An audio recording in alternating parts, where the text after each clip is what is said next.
ravi de vous accueillir sur ce nouveau webinaire de l'année 2022. On vous présente évidemment tous nos meilleurs vœux. Nous allons avoir donc l'intervention d'un certain nombre de médecins de l'ARCA sur le sujet de leur pratique médicale et la qualité de l'air. Je laisse la parole à Fabien Schinazi qui va présenter et modérer donc ce webinaire. Merci beaucoup et bonne année à toutes et à tous pour cette nouvelle année. Et nous allons intervenir sur le sujet de la qualité de l'air et la pratique médicale des médecins allergologues. Comme vous le savez, nous sommes au numéro 6 de ces webinaires sur la qualité de l'air. Nous avons eu l'occasion de parler de différents métiers qui concernent la qualité de l'air. Et cette fois-ci, nous souhaitions interroger les médecins allergologues dans leur pratique médicale, dans leur consultation d'allergologie, et comment la qualité de l'air était prise en compte et intervenait dans leur pratique médicale. Donc, pour cela, nous avons invité 4 médecins de l'ARCA, de l'Association de recherche clinique en allergologie et asthmologie.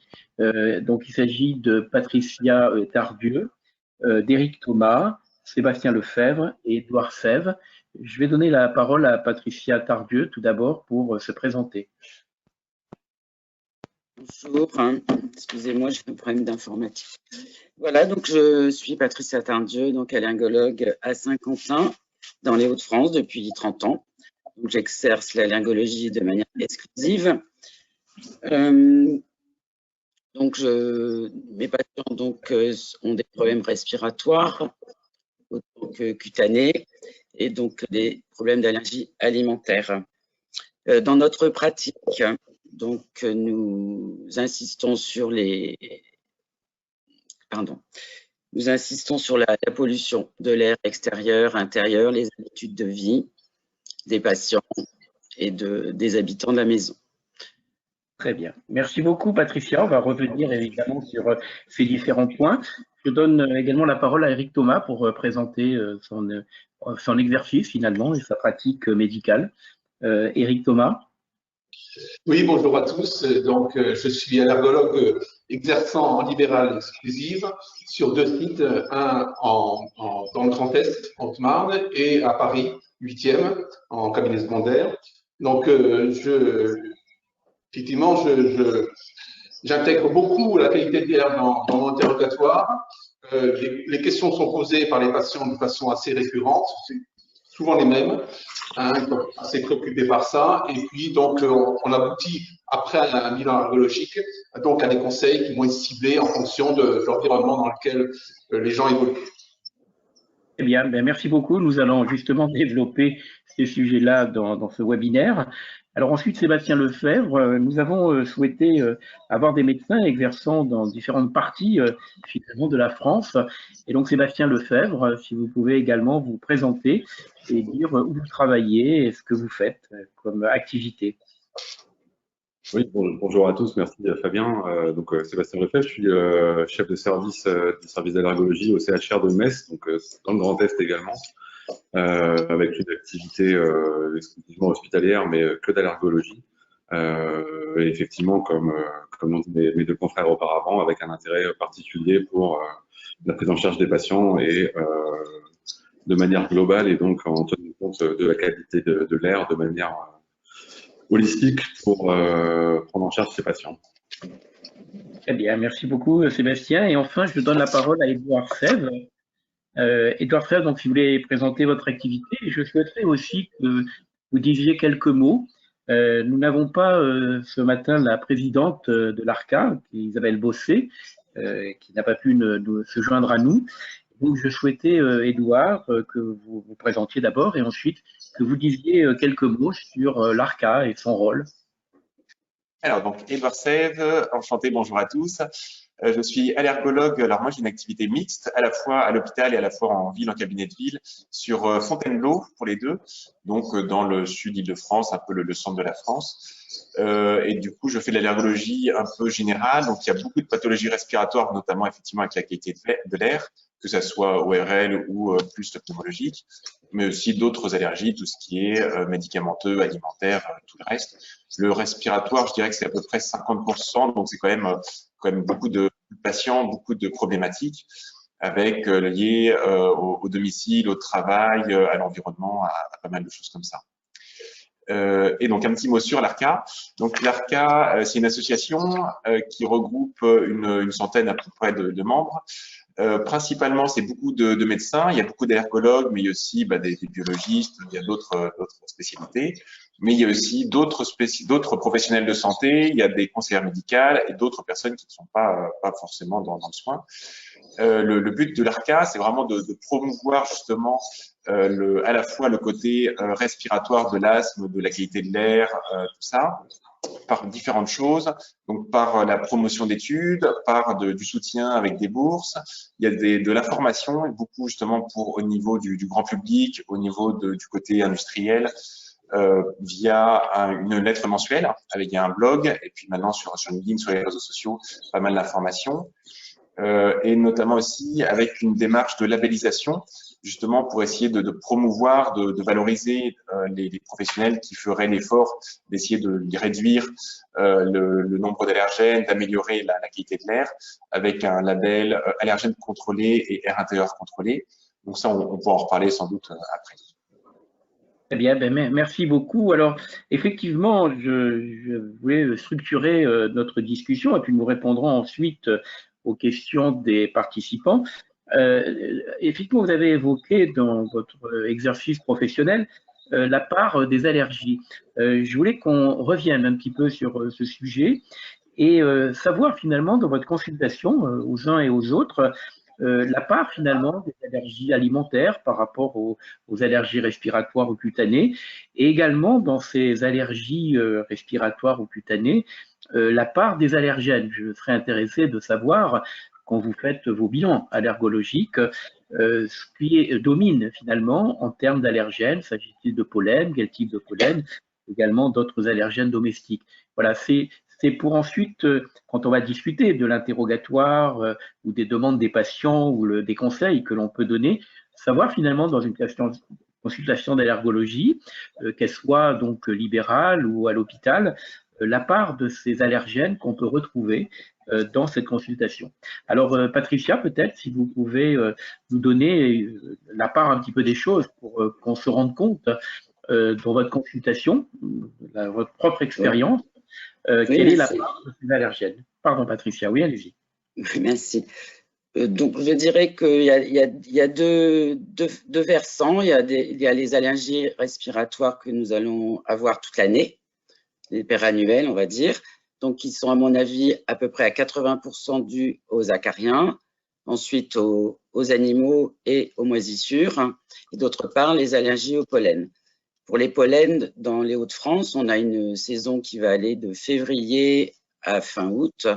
On a donc des arbres que sont les bétulacées et le frêne surtout, et ensuite les allergies aux graminées. Voilà, ça c'est pour les Hauts-de-France. Et donc c'est à peu près 50-50. Donc de plus en plus, nous avons avec les allergies aux arbres des allergies alimentaires associées, à peu près dans 3/4 des cas. Ça, c'est, je dirais, une nouveauté, fait une évolution depuis quelques années. Voilà, pour ce qui est des pollens, voilà, on va dire que dans la pratique, c'est 50-50 en fait, les allergènes respiratoires pérannuels et les allergènes polliniques, saisonniers. Merci Patricia. Je pose la même question à Eric Thomas. Dans votre consultation, vous voyez quel type de patient et quel type d'allergie finalement que vous avez dans votre consultation. Il est intéressant finalement d'avoir un petit peu ce focus dans différentes régions de France. Patricia nous parlait à l'instant des Hauts-de-France. Donc ce serait intéressant, Eric, que vous puissiez nous dire aussi la part de votre expérience.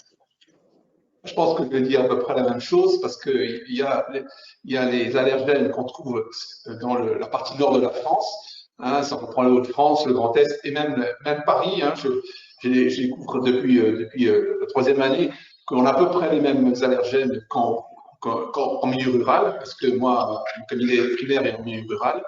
Donc, moi, je dirais qu'il y a ce qu'on rencontre, c'est qu'il y a les allergènes domestiques et les allergènes, c'est les allergènes des habitations et les allergènes extérieurs. Au niveau des allergènes extérieurs, j'ai remarqué, je pense que tout le monde l'a remarqué, c'est que depuis 2017, vraisemblablement liées au changement climatique. On a une flambée des allergies au pollen à partir de mars-avril, même à Paris. Et ça, j'ai observé ça, et de plus en plus de demandes, avec de moins en moins d'allergologues, malheureusement. En ce qui concerne les allergènes domestiques, évidemment, c'est les acariens et les animaux. Il y a beaucoup de demandes de prise en charge pour les animaux, de plus en plus. Et puis, il y a les moisissures par deux manières, soit l'allergie, soit un effet non spécifique d'inhalation dans les habitations qui sont riches en moisissures et qui devraient avoir effectivement un assainissement suffisant. Très bien. Et ces allergies dont vous parlez, en termes de sévérité, ce sont des patients qui ont des allergies sévères ou par rapport à des allergies dont vous venez de parler? Ce qu'on voit, c'est surtout les rhinites permanentes. En tout cas, moi, dans ma consultation, c'est surtout ça. Je peux vous dire que ce sont très, très, très nombreux. Ils ne se soignent pas tous, mais il y a une grosse demande. Et donc, quand il y a une disponibilité d'allergologue, il y a une demande. Mais l'asthme, effectivement, est toujours présent, on n'a pas diminué, mais la rhinite est très, très fréquent, autant chez l'adulte, enfin, autant chez l'enfant que chez l'adulte. Et vous disiez qu'il y a une évolution également de ce que vous disiez à l'instant, qu'il y a une évolution aussi dans le temps de la présence de ces allergies. Oui, tout à fait. Les allergies au pollen d'arbre sont de plus en plus précoces. Maintenant, on voit avec le noisetier qui fait partie des Betulacées, ou qui commence à polliniser dès la mi-janvier. Là, on est en plein dedans. Et donc, les gens ont des pathologies plus précoces. Et je pense qu'on peut dire que le réchauffement climatique y a beaucoup contribué. Alors, je donne la parole à Sébastien, donc du côté du Grand Est, dans votre pratique. Alors, vous exercez aussi à l'hôpital, Sébastien. Quelle est votre expérience de ce problème des allergies? Je vais pas contredire mes collègues, je vais dire exactement la même chose, je suis entièrement d'accord. Vous avez le même type de scénario. Pardon? Je disais, c'est le même type de scénario. Ouais, c'est exactement ça. Effectivement, c'est ce que viennent de dire Patricia et Eric, avec effectivement une saison de plus en plus précoce. Moi, j'ai des noisetiers dans mon jardin, ils sont déjà en train de polliniser, effectivement. On est 15 janvier, enfin 20 janvier. Comme disait Patricia également, c'est ces allergies croisées qu'on ne voyait pas trop avant, qui n'étaient pas trop décrites, et qu'on retrouve notamment chez les adultes, mais maintenant également chez les enfants, avec des gens qui ne viennent pas forcément consulter pour la rhinite, ne les gênent pas trop, ou qu'ils arrivent à juguler avec des traitements qu'ils prennent à la pharmacie ou que leur généraliste leur prescrit. Mais effectivement, les allergies alimentaires croisées prennent une part importante, en tout cas dans mes consultations. C'est que ce que vous voyez comme évolution, cette part, comme disait Patricia, la part des allergies alimentaires associées, vous les voyez de plus en plus souvent? Ouais, encore une fois, c'est-à-dire qu'il y a quelques années en arrière, les gens venaient plutôt consulter pour la rhinite. Et maintenant, on se retrouve avec des gens qui ont 30, 40 ans et qui ne viennent pas pour leur rhinite. Enfin, ils ont une rhinite quand on les interroge, bien entendu. Mais c'est pas ça qui les gêne, c'est vraiment les allergies alimentaires croisées. Alors après, comme l'a dit Eric, avec probablement de multiples facteurs, dont la pollution et le dérèglement climatique, qui fait que, vous avez vu, on n'a pas eu d'hiver à l'heure actuelle. Si c'est descendu à -1, pourtant j'habite à Metz, donc encore une fois dans le Grand Est, pas loin des Vosges, c'est bien. Donc effectivement, tout est en train de polliniser et je pense qu'on est en train de découvrir de nouveaux phénotypes de patients qui n'existaient pas auparavant, avec des saisons climatiques qui étaient beaucoup plus marquées. On vient de nous dire que l'année 2021 était encore l'année la plus chaude par rapport aux années précédentes, et on voit d'année en année l'augmentation finalement de la température et donc les conséquences que l'on voit quand on fait les analyses de pollen, mais aussi que vous voyez dans vos consultations, les conséquences médicales finalement de ces règlements climatiques. Édouard, la même chose dans votre consultation, la part de ces allergies respiratoires, est-ce que vous retrouvez un petit peu les mêmes choses, cette précocité, comme on vient de le dire, de la même manière? Oui, pas de surprise. C'est pas le Grand Est, mais le centre de la France, nous, on a la forêt de Fontainebleau, on a aussi beaucoup d'arbres, et c'est vrai que de début janvier, on a vu comme il faisait assez doux, ça a commencé à polliniser. C'est un petit peu calmé, là, on a une petite vague de froid, mais ça va vite repartir. Et dès le mois de février, je pense que les gens vont être gênés. Il y a eu quelques patients, j'ai eu 1 ou 2 patients un petit peu gênés là, mais ça va vite monter. Et tout ce que mes collègues ont dit, je suis assez d'accord, je confirme tout ça. Et ce que je voudrais juste rajouter peut-être, c'est que maintenant, ce qu'on découvre aussi, c'est que ça arrive de plus en plus tôt. C'est que par exemple, on a des patients allergiques aux graminées Avant, on disait typiquement que ça arrivait à l'adolescence ou chez le jeune adulte. Et maintenant, on voit des enfants de moins de 10 ans, de 7 ans, voire l'autre jour, j'en ai une de 3 ans, avec une symptomatologie typique pour les graminées, test cutané positif, et vraiment monosensibilisé aux graminées. C'est un truc qu'on ne voyait pas du tout il y a 10 ans. Donc, les choses changent effectivement, il y a des nouveaux phénotypes. Je pense, on dit souvent que les allergologues sont des sentinelles hein, de ces problèmes environnementaux et vous êtes en première ligne pour constater finalement ces évolutions qu'on constate hein, depuis quelques années et qu'on voit dans les consultations, les conséquences et les impacts que cela peut avoir. Alors, effectivement, on voit bien avec tous ces allergènes respiratoires que vous venez d'évoquer et ces aéroallergènes, la qualité de l'air joue un rôle, que ce soit la pollution atmosphérique urbaine ou même rurale, et l'impact de ces polluants atmosphériques, et également la pollution intérieure. Et je voulais savoir si dans votre interrogatoire de ces patients qui viennent donc consulter pour les pathologies que vous venez d'évoquer, si dans votre interrogatoire vous posiez des questions ou si les patients eux-mêmes avaient des demandes sur ces notions de pollution atmosphérique et même peut-être en allant un petit peu plus loin, est-ce que vous avez été amené à proposer à des patients de changer de lieu de domicile par rapport à des problèmes de pollution atmosphérique trop importants qui impactaient leur santé. Alors peut-être Patricia, dans votre interrogatoire, est-ce que les questions sur la qualité de l'air, quel type de questions finalement vous posez à vos patients sur la qualité de l'air? Alors vous avez évidemment leur domicile, vous avez la connaissance des indices de qualité d'air, les indices Atmo dans la région où vous vous trouvez, mais quand vous avez en face de vous le patient, quel type de questionnement vous posez par rapport à la qualité de l'air, que ce soit extérieur ou intérieur? Eh bien, dans ma pratique, je pense qu'on a tous cette pratique de faire un interrogatoire très poussé, très policier, donc en abordant toutes les possibilités extérieures et intérieures, justement. Donc, tout d'abord, dans la maison,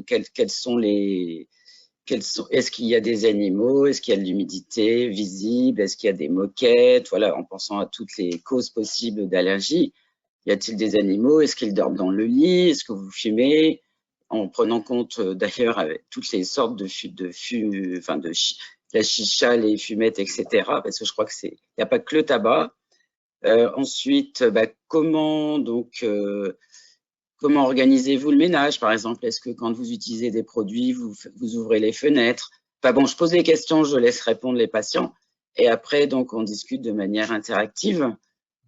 Et est-ce que même vous pose des questions sur la qualité de l'air? Est-ce qu'ils vous disent, est-ce que la pollution de l'air peut impacter mon allergie ou mon asthme? C'est des questionnements qu'ont les patients?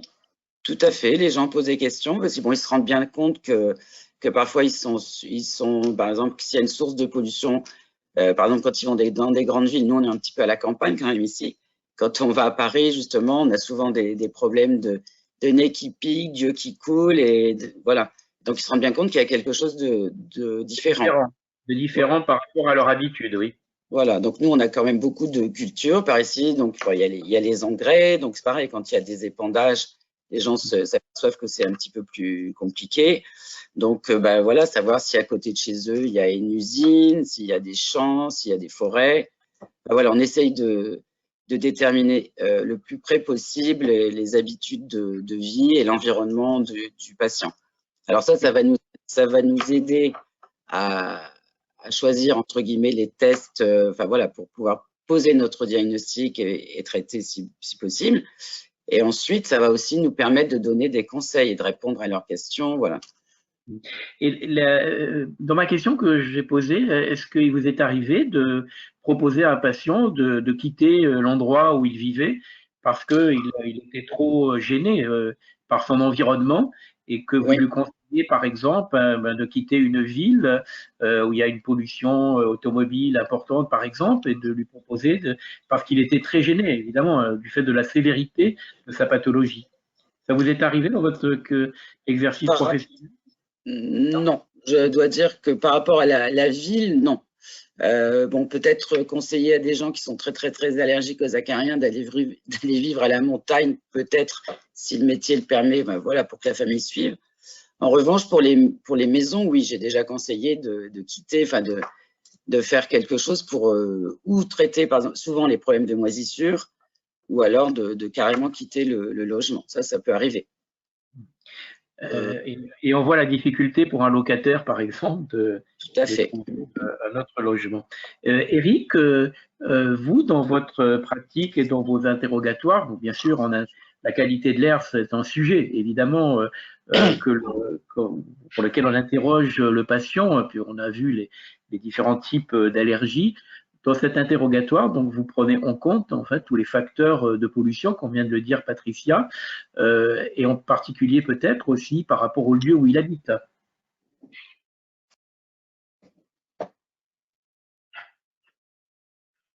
Ah, je vous entends pas. Votre micro. Ah, je vous entends pas. Oui, alors donc moi j'habite, je répète, j'habite dans un département rural, hein, donc là où il y a très peu d'habitants, où il y a beaucoup de forêts, hein, donc il y a beaucoup d'humidité, hein, et donc il n'y a pas de, disons, d'usine ou de source de pollution extérieure. Hein. La pollution elle est surtout liée aux moisissures, hein, qui par effet cumulé inhalé et souffrent de pathologies, on va dire, respiratoires, pas forcément toujours allergiques.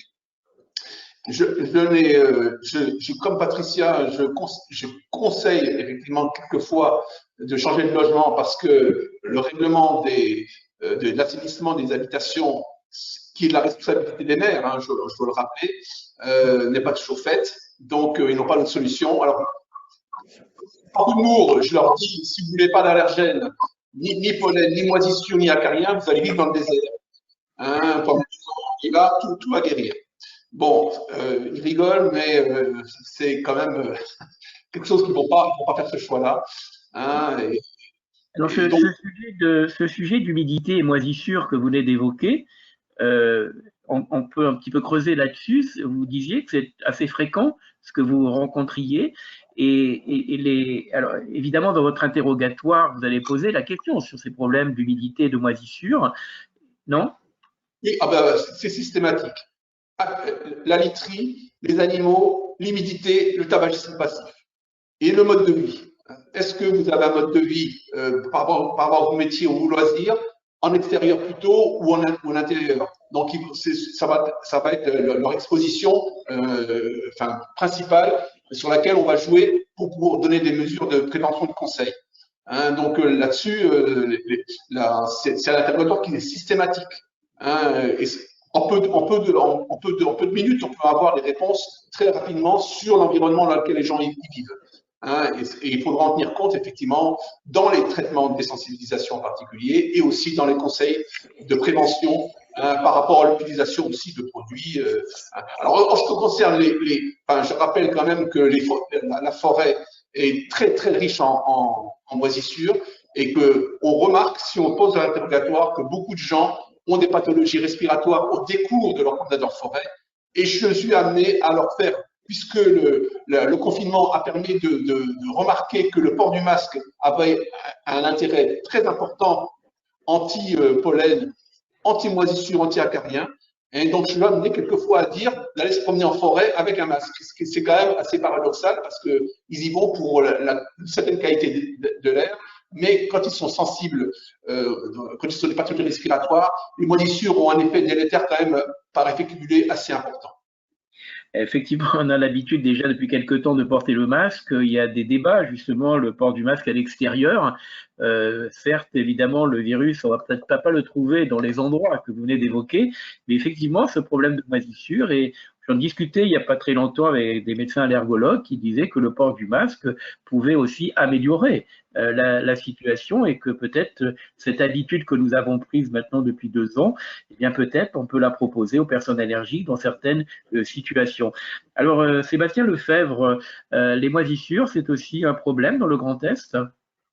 Voilà, oui, enfin, je rejoins tout ce qu'ont dit mes collègues. Hein, c'est effectivement, il n'y a pas que les moisissures, mais il y a les moisissures avec, je pense qu'on est tous, enfin, toutes nos villes, nos grandes villes ont des banlieues des années 60-70 avec des logements parfois insalubres. Hein, et comme le disait Eric, les mairies ne font pas forcément, ou les offices HLM ne font pas forcément le travail. Donc, on peut être amené à dire aux patients que le mieux serait de déménager, mais avec des situations généralement soit précaires, soit compliquées en termes de mobilité pour le travail.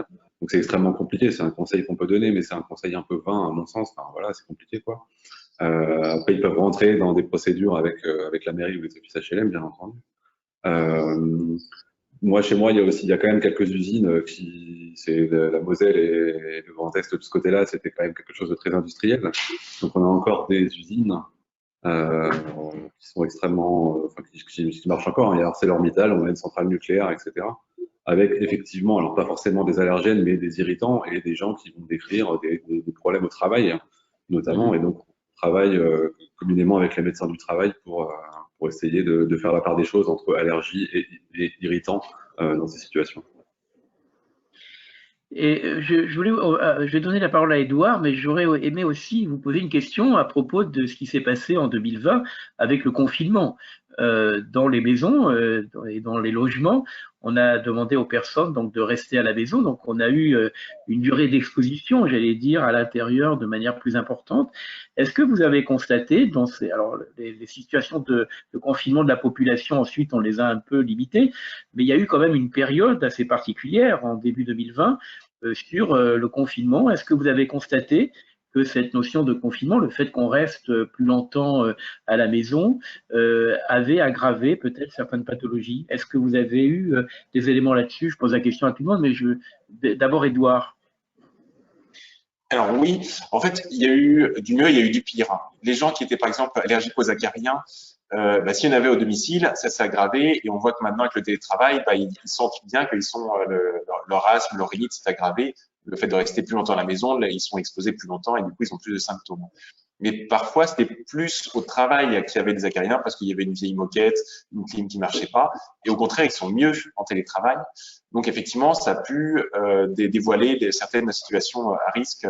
Et parfois avec le premier confinement, quand ils travaillaient pas, ils en ont profité, ils ont fait un grand ménage. En plus, il faisait très beau et ils ont pu améliorer un peu leur quotidien. En parallèle, il a fait très beau. On a eu des pollens très tôt en 2020. Et il y en a beaucoup, pareil, qui sont mis au jardinage, qui sont mis dehors à tailler les, à passer la tondeuse à gazon. Et ça a pu aggraver l'allergie aux graminées ou aux arbres d'un autre côté. Donc, effectivement, ça a été une année un petit peu particulière. Il y a eu plein de situations comme ça qui ont pu s'aggraver ou au contraire s'améliorer. Et ça continue maintenant, effectivement, avec le télétravail, avec la crise qui n'est pas tout à fait finie.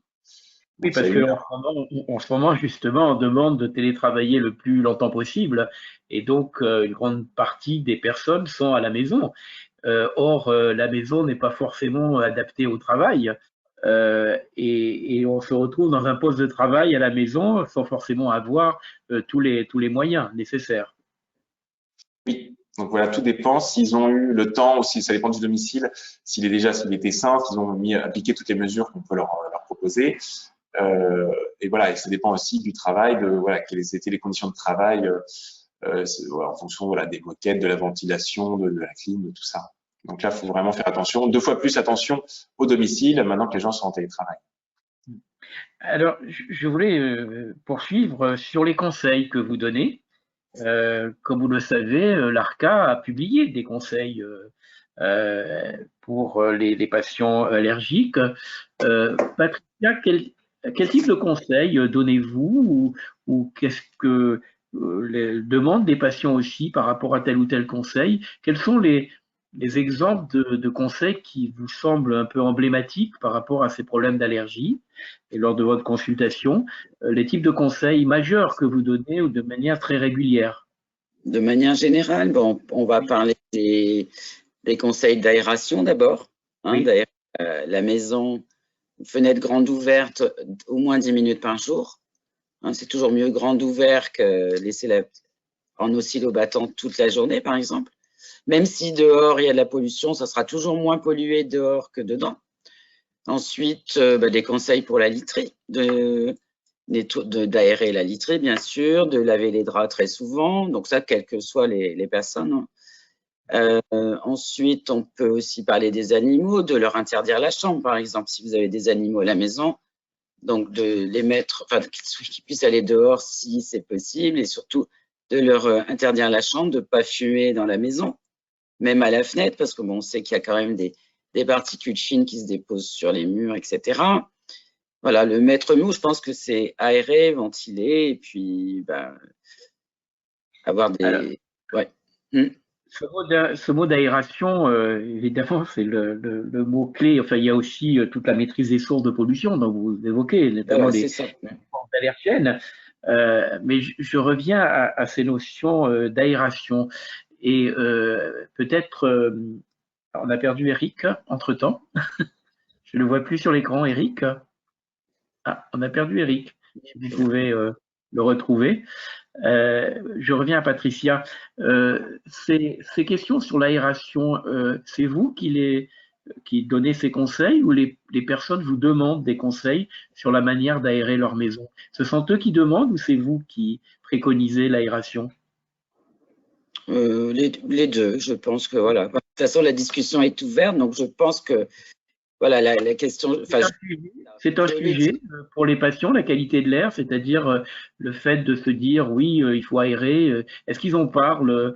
Parce que bon, c'est vrai qu'on voit en ce moment beaucoup de clips du gouvernement sur l'aération avec le virus. Et donc, on a un clip qui nous montre, notamment par rapport au virus et les aérosols de virus, l'ouverture des fenêtres. C'est important d'ouvrir les fenêtres et autres. Bon.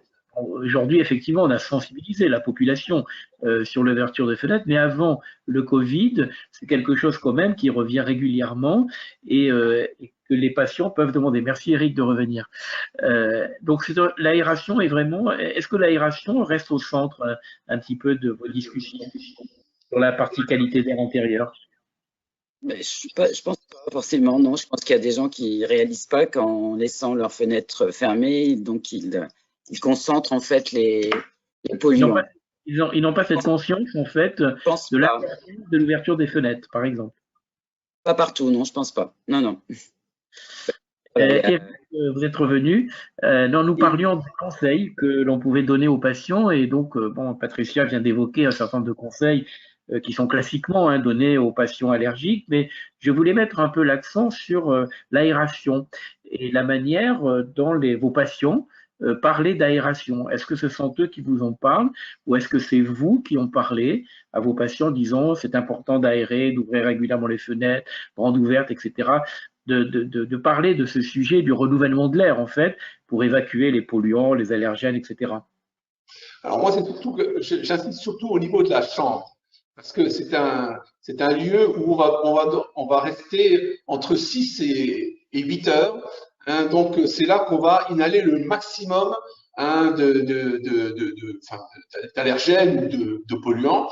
Donc, j'insiste beaucoup sur la literie et l'environnement de la chambre par rapport à la présence, par exemple, de condensation sur les fenêtres ou de moisissures sur le bord des fenêtres ou quelquefois de bouger des meubles parce qu'on peut avoir des moisissures qui se situent derrière les meubles ou derrière les lits.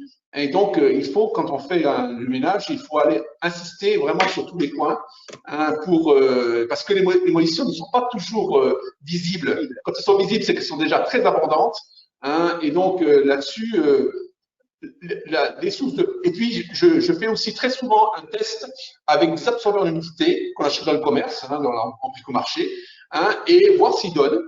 Et s'ils donnent, effectivement, ça veut dire qu'il y a une accumulation et une mauvaise aération, c'est un bon diagnostic, en même temps préventif, parce que lorsqu'il donne, ça assainit un peu l'air. Donc, le test avec l'absorbeur d'humidité, ça coûte pas cher, et les gens qui sont en précarité peuvent le faire sans qu'il y ait besoin de faire quoi. En tout cas, ça permet d'améliorer les choses et de découvrir des choses. Oui, c'est Sébastien sur la partie… Oui, pardon, oui, Patrick. Très bien, oui. Pour rebondir, j'ai une question de Martinotte. Oui, très bien. Qui effectivement précise que le problème des moisissures n'est pas forcément lié uniquement au bâti, mais aussi aux habitudes des occupants. Quelle est justement votre pratique vis-à-vis des CMEI et de l'action que vous pouvez mener pour, en clair, aller diagnostiquer l'habitat? Alors, c'était une question, effectivement, Patrick, que je souhaitais poser. Donc, on va la poser dans les conseils, puisqu'on a évoqué, merci Martine, peut-être Sébastien, puisque vous êtes dans le Grand Est, l'appui des conseillères en environnement intérieur. Est-ce que vous avez cette pratique? Je vais poser la même question aux autres, et puis après, je parlerai aussi d'autres sujets sur d'autres types de conseils un petit peu plus récents. Donc, je ne sais pas, Sébastien, peut-être l'appel au conseiller en environnement intérieur? Alors, je remercie Martine, et je la salue. Les CMEI dans la région sont plutôt basés sur l'Alsace, avec un peu de difficulté pour obtenir des rendez-vous dans la Moselle. Donc effectivement, c'est quelque chose que je ne fais pas souvent, voire rarement. Plus sur la difficulté, parce qu'on sait très bien que le nombre de CMEI est très très peu important en France, qu'elles sont pas financées, enfin qu'il y a des grandes difficultés de financement pour financer ces postes de CMEI qui sont pourtant extrêmement intéressants, qui ont un vrai rôle préventif et un vrai rôle même curatif, puisqu'on pourrait traiter et améliorer les habitats grâce au CMEI, sans passer par des traitements médicamenteux, par exemple, hein, notamment la désensibilisation ou les traitements symptomatiques. Mais c'est un combat à mener, de pouvoir faire reconnaître cette profession et qu'elle soit une profession de santé par entière. Bien sûr, c'est un appui important puisque ceci permet d'aller au domicile directement et de constater directement sur place la situation, donner des conseils sur place, compléter les conseils que vous pouvez donner au cabinet et surtout dialoguer avec les patients et les accompagner, notamment certains patients qui ont besoin d'accompagnement. Et c'est vrai, je rejoins ce que vous dites, Sébastien, que malheureusement, il n'y en a pas partout. On devrait largement développer cette profession, mais peut-être d'autres collègues ont l'habitude de faire appel à ces conseillers, Édouard ou Patricia ou Eric qui nous a quittés quelques instants. Édouard, peut-être? Vraiment, en tout cas, donc j'ai une CMUI qui est pas très loin, qui est à l'hôpital de Melun, que je sollicite de plus en plus parce que il y en a de plus en plus besoin, qu'elle travaille très bien, il y a des très bons retours à des patients. Et vraiment, c'est précieux parce que, effectivement, nous, on peut pas voir le domicile des patients. Les patients peuvent nous montrer des photos, mais ça remplace pas du tout. Et le fait qu'elle fasse, justement, qu'elle voit exactement comment est fait l'appartement, qu'est-ce qui se passe, où est-ce qu'il y a des moisissures, dans quel endroit, qu'elle puisse faire des prélèvements et puis faire tout un dossier, donner des conseils aux gens. Et donc, j'ai deux grands cas de figure. Soit c'est des logements, des gens généralement qui ont un certain niveau social, mais avec des logements anciens et ils veulent juste un peu de conseils. Voilà, il y a 2-3 petits trucs à améliorer et ça complète tout ce qu'on leur a dit en consultation. Soit vraiment des situations avec des HLM qui sont insalubres, où vraiment toute la famille est malade, tous, et là, quoi qu'on fasse, de toute façon, il faut changer de domicile. Et là, le dossier de la CMI permet d'avancer les choses auprès des mairies et permet de changer de logement, ce qui permet d'améliorer la symptomatologie. Et ça, on est bourré de médicaments. S'ils sont toujours dans un logement insalubre, ça ne changera pas les choses. Il faut vraiment qu'il y ait quelqu'un qui passe, qui fasse un dossier sérieux et ça accélère les choses.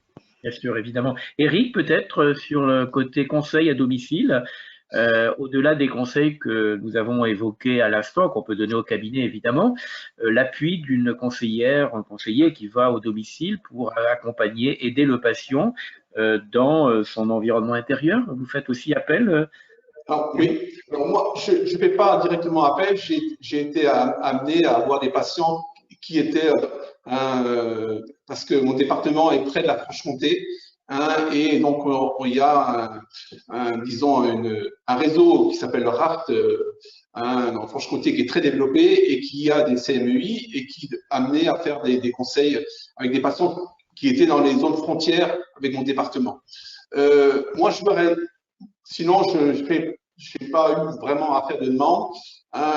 Faut dire que la patientèle qui aurait besoin de ces CMEI, je ne les vois pas souvent parce que ce sont des familles qui emmènent leurs enfants aux urgences très régulièrement, très récurrentes. Et c'est une patientèle que je vois très peu. Et j'aurais presque envie de dire, la CMI, il faudrait qu'elle ait une consultation aux urgences. Et quand il y a des pathologies bronchiolites répétées aux urgences, il faudrait pouvoir profiter de ce passage-là pour donner des conseils avant la sortie d'hospitalisation, par exemple, dans ces situations-là, parce que je pense que c'est surtout là que le problème se pose, c'est avec les enfants qui font des pathologies respiratoires récurrentes et qui sont pas toujours bien managés et qui ne voient pas l'allergologue d'ailleurs. Voilà. Merci beaucoup. Une réponse complétée pour Martine et l'association des CMEI. Patricia, vous faites appel, vous, à une conseillère, un conseiller en environnement intérieur? non? Je vais rejoindre le propos de mes collègues. C'est idéal. La démarche est idéale. Le problème, c'est que c'est assez difficilement réalisable.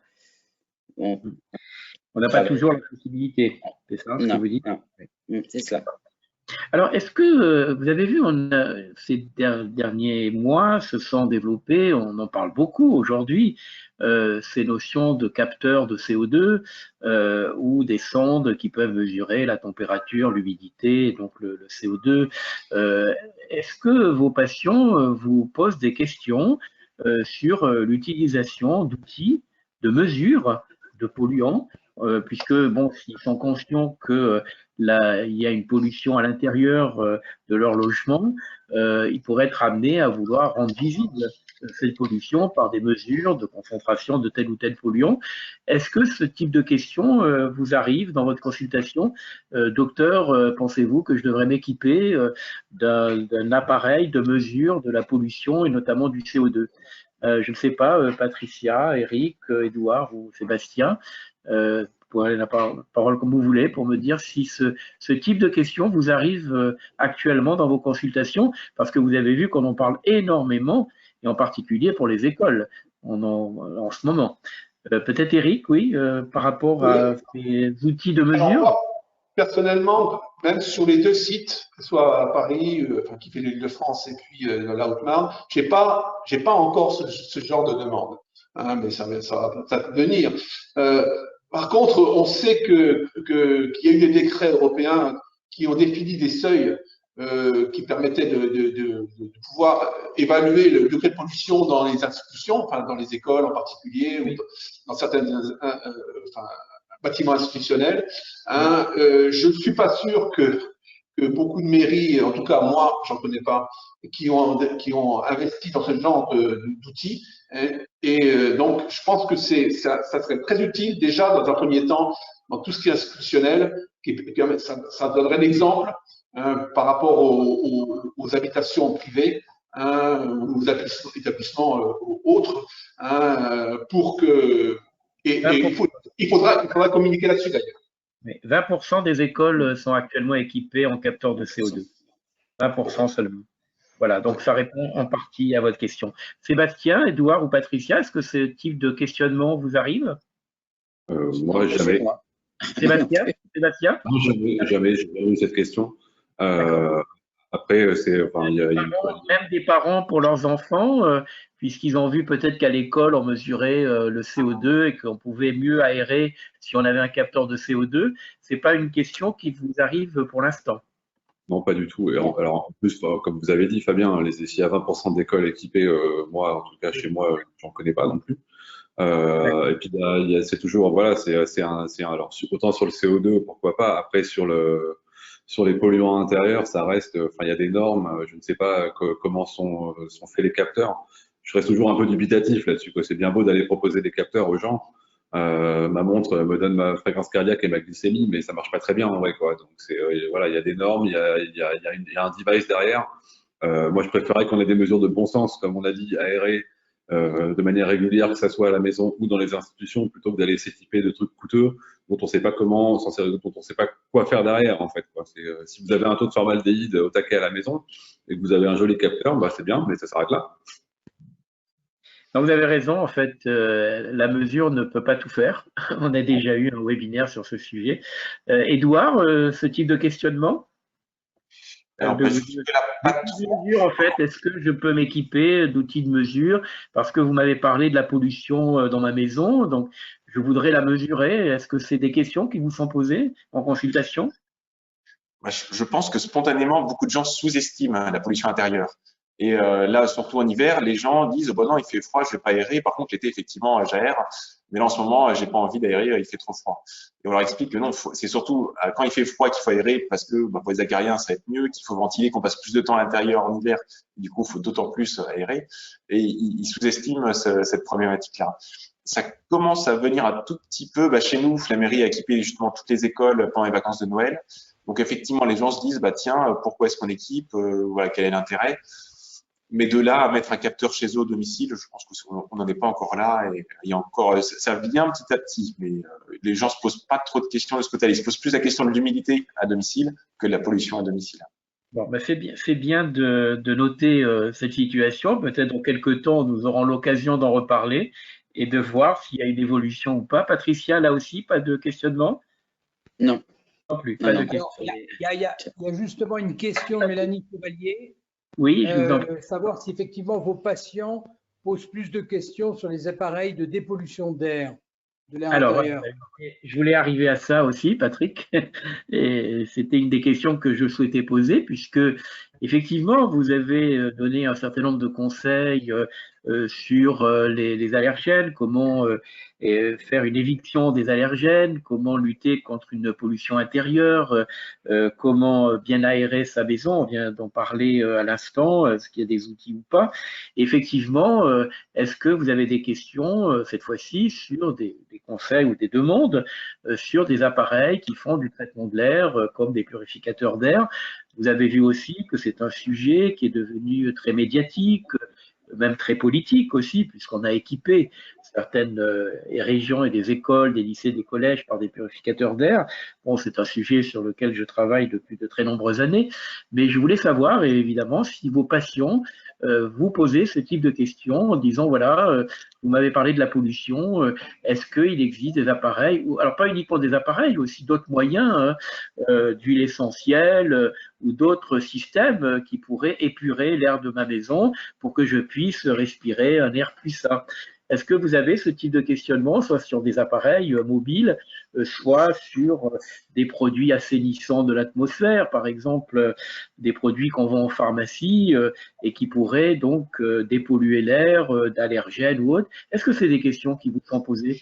Alors Eric est revenu, voilà. Vous avez entendu ma question, Eric? Oui, tout à fait, tout à fait. Mais je restais toujours en écoute. Hein. D'accord, excusez-moi. Donc, comme je ne voyais pas votre main. Je suis désolé, je suis obligé de jongler un petit peu avec l'activité. Hein. On nous pose une question, en fait, sur si vos patients vous posent la question. Voilà, on parle beaucoup de pollution intérieure. Vous m'avez parlé beaucoup d'allergènes et autres. Est-ce que vous pouvez me proposer des systèmes qui permettent de dépolluer ma maison? Est-ce qu'on vous pose des questions sur des plantes dépolluantes, sur des huiles essentielles qui pourraient dépolluer ma maison ou assainir ma maison? Voilà. Est-ce que ces types de questions vous arrivent? Parce que quand les personnes allergiques apprennent finalement que la qualité de l'air a une importance finalement dans les gènes, dans les symptômes qu'elles vont avoir, et que la qualité d'air joue un rôle très important dans le vecteur de ces polluants ou de ces allergènes. Est-ce que vous avez des questionnements, Eric, sur la partie je voudrais dépolluer ma maison? Oui, alors l'histoire des plantes absorbantes, on m'avait parlé il y a quelques années du cactus. Bon, je ne connais pas effectivement l'effet préventif de ça. Par contre, les huiles essentielles, c'est des questions très récurrentes. Ça, effectivement, c'est très demandé. Qu'est-ce que vous en pensez, docteur? Alors, moi, je dois dire qu'il faudrait qu'on puisse faire une étude ARCA là-dessus. Hein, parce que il y a des avis qui ont été donnés notamment par l'ANSES sur les huiles essentielles. Parce que c'est on peut, en tout cas moi je peux difficilement répondre parce que les gens prennent un usage peut-être un peu trop fréquent avec ça, hein, et donc j'ai tendance à dire oui, mais c'est-à-dire pas trop souvent, hein, pas plus de 2 fois par semaine, hein, et parce que à force, ça pourrait avoir un effet délétère, toxique, hein, si on l'utilise trop. Je reviens sur moi en tant que conseil sur les absorbeurs d'humidité qui ont un intérêt diagnostique et aussi préventif. Et donc sur les autres utilisations, j'ai pas énormément de réponses parce que c'est vrai qu'on aimerait que certains se penchent sur l'effet préventif de tout ça. On a très peu d'études là-dessus, et je pense que l'ARCA pourrait peut-être être un initiateur dans ce domaine. Très bien. Patricia, des questions sur les huiles essentielles, les plantes dépolluantes, les épurateurs d'air. Vous avez des questions de vos patients sur ce sujet-là? Oui, oui, il y a souvent des questions, en effet. Il y a même des gens qui pensent que je leur ai dit de faire des choses. J'ai tout bien fait comme vous m'avez dit, docteur. J'ai mis du pur. Enfin bon, faut pas citer les noms, mais Huiles des huiles essentielles. essentielles, etc. Alors que je ne parle jamais de ça parce que voilà, c'est pour moi, il faut pas utiliser toutes ces choses-là. Donc, Vous après, avez je ce connais. sentiment, vous avez ce sentiment que vos patients souhaiteraient dépolluer leur maison, dans le sens, je veux dépolluer ma maison, Oui. la rendre plus saine, et je choisis finalement des tas de systèmes, d'appareils, de produits pour pouvoir dépolluer ma maison. Est-ce que cette notion de dépollution de la maison vous revient de la part de vos patients? Oui, je pense que les gens cherchent à améliorer la situation en ajoutant des choses. Voilà. Et Tout à trouver des fait. solutions Sans miracles? trouver pardon, excusez-moi. Pardon, oui. Ils n'agissent pas sur la cause de la pollution. Enfin voilà, c'est cacher la pollution par une autre pollution. Ça, Ouais. voilà, ce qu'ils aiment bien. Il faut que la maison sente bon aussi, parce qu'avoir une maison propre, ça sent bon. Ouais. En fait, il vaut mieux éviter la pollution que de tenter de la dépolluer. Tout à Ça fait. sera plus difficile. Édouard, des questionnements sur ces différents systèmes d'épuration? Est-ce que ça revient dans votre conversation avec vos patients? Ça revient un peu. Ben, je vais confirmer ce que disait Patricia. Et moi, je leur dis qu'une maison propre n'a pas d'odeur. Que justement, s'il y a des odeurs et s'ils rajoutent des huiles essentielles pour masquer les odeurs, ben, on rajoute de la pollution à la pollution. Et c'est pas une solution. Ce qu'il faut, c'est essayer de traiter la cause, effectivement. Alors, les purificateurs d'air, je leur dis pourquoi pas, mais ça va pas remplacer la ventilation, ça va pas remplacer le coup d'aspirateur, le ménage, tout ça. Donc, faut peut-être commencer par les choses toutes simples avant d'investir dans un super appareil qui va coûter assez cher, qui n'est pas forcément pour toutes les bourses, ou alors dont on ne connaît pas les caractéristiques, parce que maintenant, il y a purificateur et purificateur, ça dépend vraiment de ce qu'il va faire. Et puis, s'il faut en mettre dans toutes les pièces, ça commence à faire un budget aussi. Donc, je leur dis de commencer par les choses toutes simples, d'aérer, de ventiler, de nettoyer, passer l'aspirateur, d'arrêter de rajouter plein de trucs, de bougies parfumées. Voilà, ça dépend. Là, il faut vraiment, s'ils en mettent un petit peu, pourquoi pas, mais de temps en temps, dans une pièce ventilée. Mais pour moi, moins il y en a, quand même, mieux c'est. En fait, de créer une hiérarchisation finalement des moyens et commencer par déjà les choses les plus simples de base, Voilà. avant d'aller vers des choses dont on ne connaît pas toujours l'efficacité et l'innocuité, en fait. Voilà. Et après, pourquoi pas rajouter un purificateur en plus, mais en plus. Je suis d'accord. En complément de bien ouvrir sa fenêtre, de toute façon, le purificateur ne diminuera pas les taux de CO2, ne luttera pas contre le confinement, et donc l'aération est toujours aussi fondamentale. Après, ça peut être un complément. Sébastien, des questions aussi sur ce sujet-là? Alors, rarement, mais je rejoins ce qu'ont dit mes collègues, hein. Je pense que moi, le conseil que je leur donne aux patients, c'est d'avoir le bon sens paysan, comme disait ma grand-mère. Et effectivement, il faut hiérarchiser et commencer par aérer. Et si déjà les gens aèrent, si chaque personne, allergique ou pas allergique d'ailleurs, hein, aère son domicile de manière correcte, on aura fait un grand pas en avant d'aller investir dans des machines onéreuses.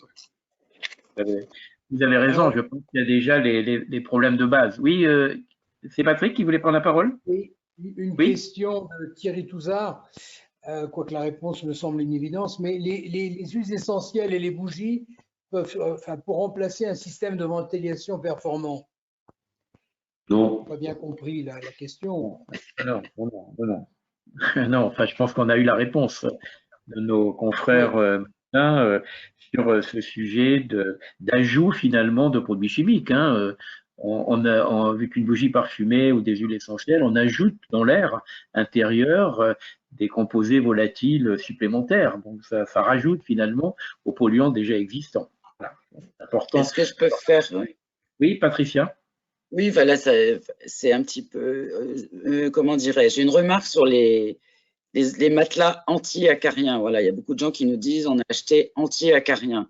Ça veut dire des matelas qui sont, qui sont recouverts entre guillemets d'une substance chimique acaricide, donc voilà, c'est chimique. Donc ça, je crois qu'il faut déconseiller. En fait. Voilà. Ils détruisent l'acariens. Voilà, mais ils détruisent pas que l'acarien. Voilà, ils apportent de la pollution aussi. Et est-ce qu'ils vont détruire les allergènes? Parce que s'il y a des allergènes, pas d'acariens, mais qui restent des allergènes, le problème est toujours le même. Mais là, c'est spécifiquement pour le matelas. Voilà.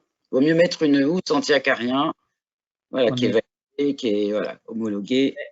Voilà, je vous remercie beaucoup parce que lors de la consultation, on peut rétablir finalement certaines choses parce que les patients arrivent avec des a priori, des idées, et donc ils sont là à vous poser ces questions et je pense qu'il faut rétablir certaines choses et c'est le lieu idéal finalement, la consultation et dans le dialogue que vous avez avec les patients pour leur faire passer un certain nombre de messages que va faire aussi la conseillère au domicile ou va faire passer aussi des messages sanitaires. Patrick, une dernière question. Oui, il y a une question de Sylvie Altan. Incluez-vous dans votre pratique médicale des conseils sur les équipements de mesure de la qualité d'air et sur les équipements de purification de l'air? Et j'ai un complément enfin pas de question, mais de réponse de Thierry Touzard. Les purificateurs ne sont-ils pas non plus des outils cohérents? Enfin, pour lui, ne sont pas non plus des outils cohérents. Incohérent, d'accord, j'ai compris. Je crois qu'on a répondu à ces différentes questions par rapport au conseil des équipements de mesure. Bon, c'est vrai que peut-être demain, nous aurons des capteurs plus faciles d'utilisation, mais le capteur ne remplacera pas tous les gestes de prévention que l'on peut avoir. C'est pas parce qu'on a une mesure, la mesure nous rend visible une situation, mais ce sont tous les moyens de prévention que nous venons d'évoquer et que vous faites passer au fur et à mesure de votre consultation. Oui, Eric? Oui, je pense que ces capteurs seront intéressants pour évaluer l'évolution de l'atmosphère dans l'habitation, parce que c'est important de pouvoir savoir si on est efficace dans les mesures qu'on a prises. Et donc, si on peut faire un avant et après, ça peut être utile temporairement sur Voilà. les mesures, sur l'efficacité qu'on a. Donc, les capteurs pourraient avoir cet intérêt-là. Voilà, à la condition, et nous le demandons au Conseil de santé publique, il y a un programme de certification nationale de ces capteurs. Il y a déjà eu des labellisations, il y a déjà eu des challenges microcapteurs, donc ils donnent déjà des informations. On a fait des informations techniques sur ces capteurs, il y a eu des notes qui sont passées, mais effectivement, s'il y avait une certification nationale et qu'on pouvait avoir des capteurs fiables, je pense que la réponse à la question que vous posez, de avant-après, ou quand on fait des travaux, par exemple, de rénovation énergétique des bâtiments, ne pas dégrader la qualité de l'air intérieur et pouvoir mesurer avant et après permet aussi de trouver les solutions et d'améliorer finalement l'environnement du domicile. Regardez, nous arrivons à la fin de ce webinaire. Je voulais vraiment vous remercier parce qu'on a eu un échange très constructif, très intéressant, de connaître finalement les pratiques de terrain des médecins. Je crois que c'était important que lorsqu'on a fait parler d'autres métiers qui nous ont parlé de la qualité de l'air, c'était aussi des personnes de terrain. Et c'était important aussi que les médecins allergologues nous parlent aussi de leurs pratiques de consultation. Et vous voyez régulièrement vos patients, donc vous pouvez faire passer des messages au fur et à mesure. On peut ne pas faire passer tous les messages une première fois, mais comme vous voyez régulièrement vos patients, on peut faire passer des messages progressivement. En tout cas, merci beaucoup pour votre participation et j'espère que nous ferons un webinaire suivant où là, nous souhaiterons faire parler vos patients, demander à vos patients ce qu'ils pensent de tout ça. Et donc, nous aurons l'autre côté, leurs questions, leurs demandes, leurs ressentis par rapport à ces sujets-là, dans la poursuite finalement de ces webinaires sur la qualité de l'air. Voilà Patrick, merci beaucoup. Peut-être Patrick, le dernier mot de ce webinaire avec tout ce qu'on a pu apprendre. En tout cas, merci vraiment à tous ces médecins qui nous ont apporté leur expérience de terrain. Merci infiniment Fabien et merci à tous les participants. Je précise justement à nos interlocuteurs et je leur conseille effectivement de s'abonner à la page de LinkedIn du collège et de suivre justement nos prochains webinaires qui seront effectivement programmés, ainsi que la lettre d'information mensuelle que nous envoyons à tous nos membres. Merci en tout cas à vous tous et j'espère à très très bientôt. Au revoir et merci. Au revoir. Au revoir. Au revoir. Au revoir.